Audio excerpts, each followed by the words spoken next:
Giovanni Poleni nella prima metà del Settecento insegnò astronomia, filosofia naturale, matematica, fisica e nautica al Bo.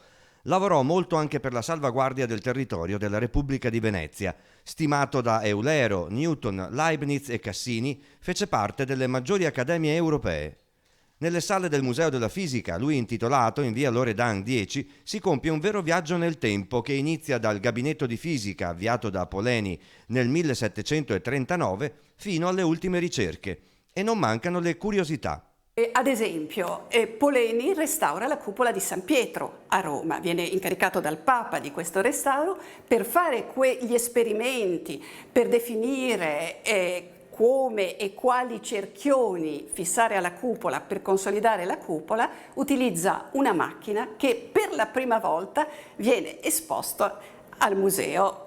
E poi collegamenti con il territorio. Abbiamo il battipalo che nel Settecento, il modellino del battipalo, quindi una macchina per costruire i ponti, che venne usata nel Settecento per ricostruire il ponte di Bassano disegnato da Palladio. Suo anche il restauro del campanile di San Marco, colpito da un fulmine nel 1745. Il Museo Giovanni Poleni, realtà unica nel Veneto, è aperto al pubblico e alle scuole.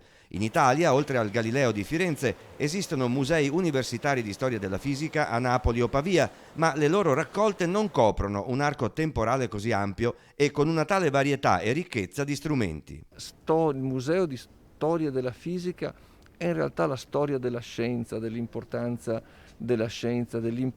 di avere coraggio, credere nella scienza, ma anche sapere le regole della scienza, per cui la scienza è bellissima, ma la scienza è anche rigorosa e dura. Questo è il percorso sperimentale che oggi uno può anche avvicinare nella bellezza, perché il museo, lo vedrete, è un museo splendido.